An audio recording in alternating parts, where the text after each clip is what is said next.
গ্রামে একজন সৎ ও দরিদ্র কৃষক ছিলেন।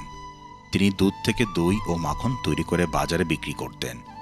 একদিন কৃষকের স্ত্রী মাখন তৈরি করে কৃষককে দিলেন বিক্রি করতে। কৃষক মাখনগুলো বিক্রি করার জন্য গ্রাম থেকে শহরের উদ্দেশ্যে রওনা হলেন। মাখনগুলো গোল গোল রোল আকৃতিতে রাখা ছিল, যার প্রত্যেকটির ওজন ছিল 1 কেজি করে। শহরে পৌঁছে কৃষক প্রতিবারের ন্যায় পূর্ব নির্ধারিত দোকানে মাখনগুলো দিয়ে পরিবর্তে লবণ, তেল, চিনি, মশলা ও তার সংসারের প্রয়োজনীয় সদাই নিয়ে আসতেন। একদিন কৃষক দোকান থেকে চলে যাওয়ার পরে দোকানদার মাখনের বানানো রোলগুলো ফ্রিজে রাখার সময় ভাবলেন ওজন ঠিক আছে কিনা, একবার পরীক্ষা করে দেখা যাক। মাখনের রোলগুলো ওজন করতেই উনি দেখলেন মাখনের ওজন আসলে আছে 1000 গ্রাম নয়, প্রতিটাতে আছে 900 গ্রাম করে। পরের সপ্তাহে যখন আবার কৃষক সেই দোকানে মাখন বিক্রি করতে গেলেন, দোকানের সামনে পৌঁছানোর সঙ্গে সঙ্গেই দোকানদার কৃষকের উদ্দেশ্যে চিৎকার করে বলতে লাগলেন, বেরিয়ে যাও আমার দোকান থেকে, এবার থেকে কোনো বেইমান চিটিংবাজের সাথে আর ব্যবসা করব না। আমার দোকানে আর কোনোদিন পা রাখবে না। 900 গ্রাম মাখন 1 কেজি বলে বিক্রি করার লোকটার মুখ আমি দেখতে চাই না। প্রভাবে কম্পিত স্বরে দোকানদারকে বললেন, দাদা, দয়া করে রাগ করবে না, আসলে আমি একজন খুবই গরিব মানুষ। দাড়িপাল্লা বা বাটখেরা কেনার পয়সা আমার নেই, তাই আপনার থেকে প্রতিবার যে 1 কেজি করে চিনি নিয়ে যেতাম সেটাই দাড়িপাল্লার এক পাশে রেখে অন্য পাশে মাখনের রোল উঠিয়ে মেপে নিয়ে আসতাম। এই গল্পের শিক্ষণীয় বিষয় হলো, আপনি হয়তো সারা পৃথিবী বদলে দিতে পারবেন না, কিন্তু আপনি যদি নিজে বদলে যান অন্তত তার প্রভাব আশেপাশের মানুষগুলোর উপর অবশ্যই পড়বে। আবেগ হলো মোমবাতি, যা কিছুক্ষণ পর নিভে যায়, আর বিবেক হলো সূর্য, যা কখনোই নেভে না। যদি মন খারাপ থাকে তবে মায়ের পাশে গিয়ে বসো, যদি অস্থির লাগে মায়ের আঁচলে মুখখানি মুছো। যদি ভয় পাও মাকে খুলে বলো, যদি বিপদ মুক্ত থাকতে চাও যেখানে যাও মাকে বলে যাও, আর যদি ভালো থাকতে চাও বেশি করে মায়ের সেবা করে যাও। মায়ের সাথে ভালো একটা ফ্রেন্ডশিপ তৈরি করুন, আপনি ভালো থাকার একটা মেডিসিন পেয়ে যাবেন। নিজের দাম বাড়াতে যে 5টি কাজ করবেন: 1. প্রয়োজনের চেয়ে বেশি কথা বলবেন না। 2. গায়ে পড়ে কাউকে সাহায্য বা উপদেশ দিতে যাবেন না। 3. সরলতা ভালো, কিন্তু বোকা হওয়া কিন্তু একদমই ঠিক নয়, তাই সবসময় চোখ কান খোলা রাখুন। 4. যার কাছে আপনার কোনো দাম নেই সে আপনার যতই কাছের লোক হোক না কেন তার থেকে দূরত্ব বজায় রাখুন। 5. এমন একটা ব্যক্তিত্ব গড়ে তুলুন যাতে যে কেউ আপনাকে অপমান বা অসম্মান করার সাহস না পায়। যে পৃথিবী তোমার এত প্রিয় সে পৃথিবী থেকেই তুমি একদিন পালিয়ে বাঁচতে চাইবে, যেদিন তুমি বার্ধক্যে উপনীত হবে, কারণ এই পৃথিবী শুধু তোমার যৌবন ও ক্ষমতাকে মূল্যায়ন করে। নিজেকে স্মার্ট দেখাতে এই 5টি কৌশল রপ্ত করুন। 1. মন খুলে প্রশংসা করুন, তবে মজা করে নয়, প্রশংসা করুন সত্যিকারভাবে, এতে আপনার স্মার্টনেস প্রকাশ পাবে। 2. রেগে যাওয়ার মতো কোনো ঘটনা ঘটলে সঙ্গে সঙ্গে প্রতিক্রিয়া দেখাবেন না, শান্ত থেকে কিভাবে পরিস্থিতি অনুকূলে নেওয়া যায় সেই চেষ্টা করুন। 3. দামি পোশাক পরার চেয়েও পরিপাটি থাকা বেশি জরুরি। স্মার্টনেস প্রকাশ করতে চাইলে সবার আগে নিজেকে পরিপাটি হিসেবে উপস্থাপন করতে হবে। 4. অন্যকে সাহায্য করার মানসিকতা কেবল আপনাকে একজন মানবিক মানুষ হিসেবে তুলে ধরবে না, সেই সঙ্গে প্রকাশ পাবে আপনার স্মার্টনেসও। 5. অনলাইনে আপনার যতই পরিচিতি থাকুক না কেন, পারিবারিক জীবনে আপনি কতটা সামাজিক, বন্ধু হিসেবে আপনি কতটা মিশুক, সবকিছু বলে দেয় আপনি আসলে কতটা স্মার্ট। বিষয় দেখলে স্ত্রীকে মোটেও বিশ্বাস করবে না। 1. প্রতিটি প্রকৃত স্ত্রীর চোখে তার স্বামীর থেকে স্মার্ট আর কোনো পুরুষ হতে পারে না, কিন্তু সে যদি ঘন ঘন আপনার স্মার্টনেসে কটূক্তি করে, অন্য পুরুষের সাথে তুলনা করে, আপনাকে ছোট করে। 2.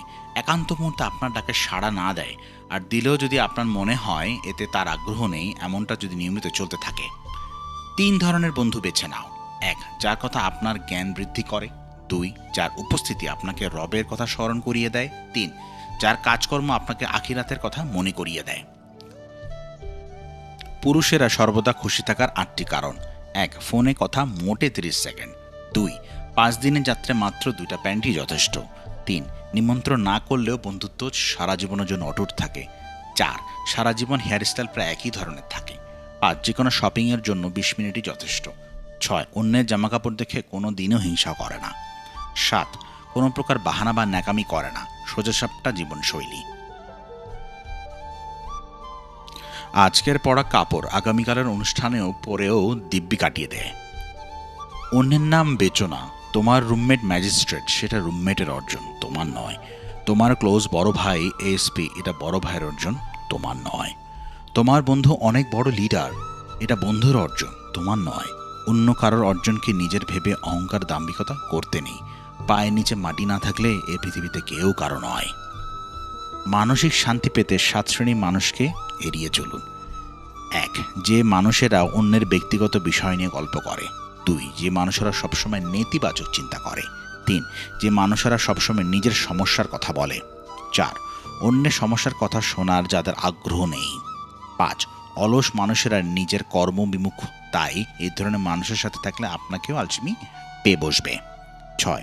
যে মানুষেরা কেবল নিজের সুবিধা বা প্রয়োজন মেটাতে আপনার সাথে সম্পর্ক তৈরি করে। 6. যে মানুষেরা সবসময় অন্যকে বিচার করে বেড়ায়। 7.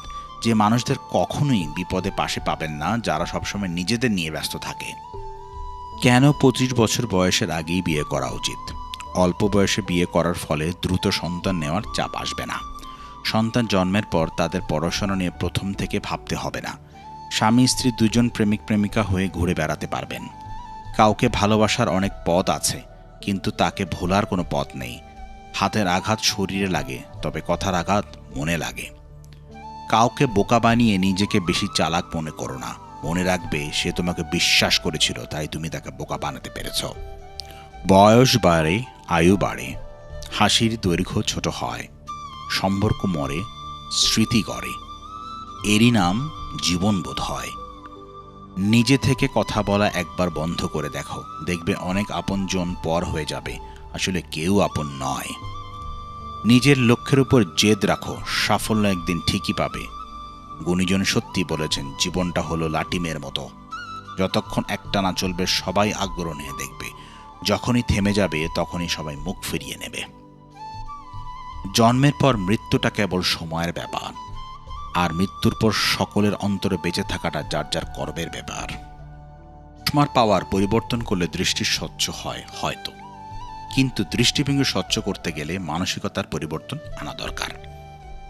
জীবনের কিছু সিদ্ধান্ত খুবই কঠিন, কিন্তু এই কঠিন সিদ্ধান্তগুলো একদম পুরো জীবনটাই বদলে দিতে পারে।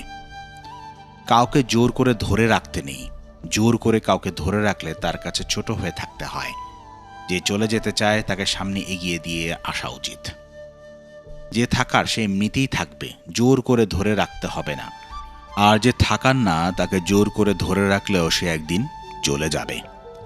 মানুষের ধর্ম এটাই, মূলত মানুষ ধরে রাখার বিষয় না, মানুষকে মুক্ত করে রাখতে হয়।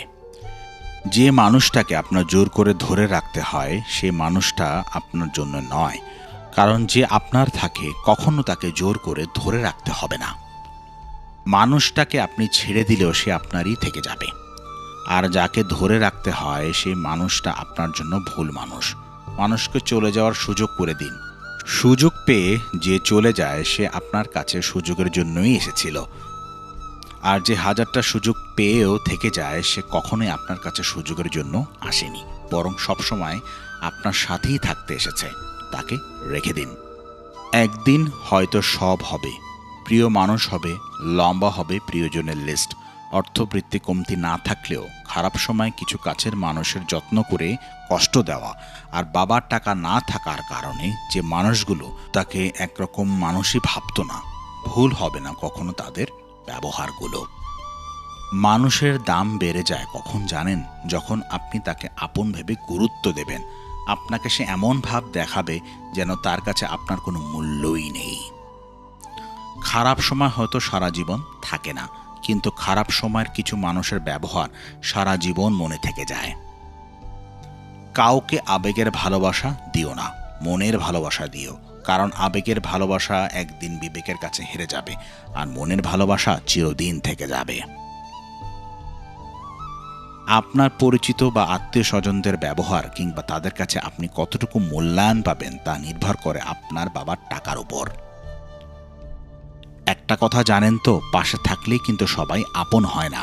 নবাবের পাশেও কিন্তু মির্জাফর ছিল।